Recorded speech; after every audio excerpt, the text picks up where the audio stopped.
81வது பாடல் கந்தர் அலங்காரம். தாராகணம் எனும் தாய்மார் அறுவர் தரும் முளைப்பால் ஆறாது உமை முளைப்பாலுண்ட பாலனரை கட்டுன் சீராவும் கையில் சிறுவாலும் வேலும் என் சிந்தையவே வாராத கந்தகா வந்த போதுயிர் வாங்குவனே சொல்லிட்டு பாடுறார். யமனுக்கு ஆணையிடுறார். யமன் எப்பவுமே நம்மளை தான் கொண்டு போக வரக்கூடியவன் யமன். ஆனால் யமனை விரட்டுவதும் மட்டும் அல்லாத வெருட்டுவதும் செய்கிறார் நம்ம அருணகிரிநாதர். நீ வந்தா உன் உயிரை நான் வாங்கிடுவேன். எச்சரிக்கை பண்றாரு. யாருக்கு? யமனுக்கு எச்சரிக்கை பண்றாரு. அவர் எதுக்கு யமனுக்கு எச்சரிக்கை பண்ற அளவு அவ்வளோ துணிவு எதுன்னா, பக்கத்தில் நம்ம முருகப்பெருமான் அவர் கையில் இருக்கிறார். அந்த துணிவுனால அவருக்கு யமனுக்கே எச்சரிக்கை விடுகிறார். இப்போ நம்ம கூட ஒரு குழந்தை பிறக்குதுன்னு வச்சுக்கோங்க, ஒரு பெண் குழந்தை பிறந்துச்சு, ஐயோ அதுக்கு அந்த குழந்தைக்கு எதனா சீர் செய்யணுமே சொல்லிட்டு நம்ம எச்சரிக்கையாக முன்னே ஏதோ பொண்ணு ஒரு நகை போட்டு திருமணம் பண்ணணும், சடங்கு பண்ணணுன்றதுக்காக ஒரு பொன் பொருளை சேர்த்து வைக்கிறோம் இல்லைங்களா? நம்ம அது மாதிரி நம்ம எச்சரிக்கை, நம்ம முடியாமல் போயிடுச்சுன்னா நம்மளுக்கு உதவுறதுக்காக பணத்தை சேர்த்து வைக்கிறோம், நம்மளால் முடியலாகும். அது மாதிரி நம்ம எச்சரிக்கையாக நம்மளுடைய செயல்களுக்கு ஒரு பாதுகாப்பை பண்ணி வைக்கிறோம். ஆனால் இதெல்லாம் கண்டிப்பாக நிரந்தரம் கிடையாது. இருந்தாலும் எப்போவுமே நம்ம உயிர் கொண்டு போக போகிறான், யமன் வரப்போகிறான் என்பது எல்லோருக்கும் தெரிஞ்ச விஷயம். அதுக்கு நம்ம எச்சரிக்கையாக நம்ம எதனா இருக்க முடியுமா? எச்சரிக்கையாக என்னதான் இருந்தாலும் நம்மளால் ஒன்றும் பண்ண முடியாது. அதற்கு நம்ம யமன் கொண்டு போயிடுவான் நம்மளை. அதனால் நாம் எச்சரிக்கையாக இருக்கணுன்றதுக்காக என்ன பண்ணணும்? நாம் முருகன் திருவடியை, இறைவன் திருவடியை பற்றினால் அந்த யமன் நம்ம காலன் அணுகாது நம்மளை காப்பான். ஏன்னா மரணம் என்பது கண்டிப்பாக உண்டு. இருந்தாலும் நம்ம நிறைய நாள் நீண்ட காலம் நோய் நொடி இல்லாமல் புகழுடன் வாழணும்.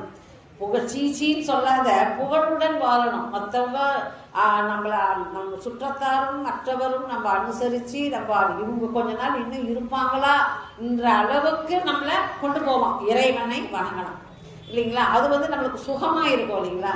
நம்ம நோய் நொடியோடுன்னு நம்ம குழந்தைங்க எல்லாரும் பாராமுகமாக இருந்தால் நம்ம ஏன் பூமியில் இருக்கணும், போய் சேர்ந்துடணும், அந்த எண்ணத்தை உருவாக்கும் இல்லைங்களா? அந்த எண்ணம் உருவாக இல்லாமல் நம்ம ஒரு எச்சரிக்கையாக இருக்கணும்னா இறைவனின் திருவடியை தொழுதால் நாம் அது எச்சரிக்கையாக இருக்கலாம். நம்ம சுவாமிக்கு மரணத்தை கண்டு பயப்படாமல் இருக்கலாம். அதனால யமனை விரட்டுறார் அவர். நீ வந்தா உன் உயிரை நான் எடுப்பேன் சொல்லிட்டு எச்சரிக்கை பண்றாரு. முருகப்பெருமான் என்னன்னா, என் முருகப்பெருமான் என்னிடம் உட்கார்ந்து இருக்கிறார். தாரா கணமெனும் தாய்மார். தாரா கணம் என்னும்னா, தாராகணம் நட்சத்திர கூட்டம் இருக்குது இல்லைங்களா? அந்த கூட்டத்துல தானே இந்த கார்த்திகை நட்சத்திரம், கார்த்திகை பெண்கள் தானே குழந்தைய வளர்க்குறாங்க.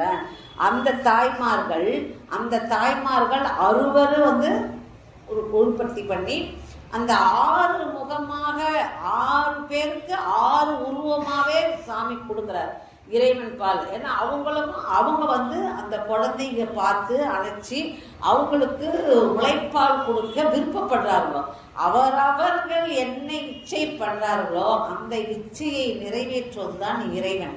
அந்த மாதிரி எல்லாருமே அவங்க 6 பேருமே 6 குழந்தைகளை எடுத்து தன்னுடைய முளைப்பாலை குடிக்கிறான்.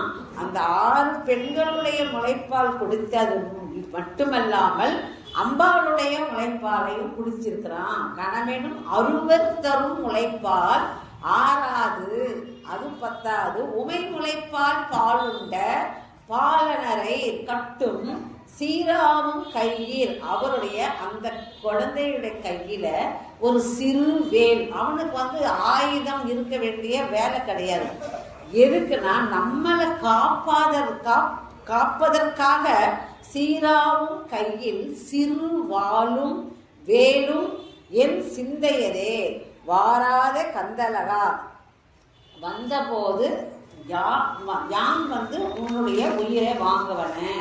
கருணையினால, அவருடைய கருணையின் பொருட்டு அந்த 6 பேருக்குமே 6 காட்சி, ஆறுமுகரா காட்சி கொடுக்குறாரு. ஒருவருக்காகவும் தனித்தனியா 6 குழந்தை உருவமா இல்லை. அதுக்கப்புறம் தான் அம்பாள் ஒன்னா சேர்த்து ஆறுமுக கடவுள்னு சொல்றாங்களா. ஆயுதம் தேவையில்லை. எல்லோரும் போல் என்ன நினைக்காது, எல்லார போல என்ன நினைக்காது. என்னிடம் நீ வந்தாக்கா உன்னுடைய உயிரை வாங்கிடுவேன், இது எச்சரிக்கையாயிரு சொல்லிட்டு யமனுக்கே ஒரு எச்சரிக்கை விடும் ஒரு தைரியம் என்னன்னா முருகன் அவர் கையில இருக்கிறாரு. அதுதான் இதை எச்சரிக்கை விடுறாரு. இது மாதிரி நாமும் அந்த மாதிரி ஒரு உறுதியோடு யமனுக்கே எச்சரிக்கை விடும் அளவுக்கு பண்படணும்னா இறைவன் தாளை வணங்கணும். இதுதான் நமக்கு சொல்றது கருத்து இல்லைங்களா.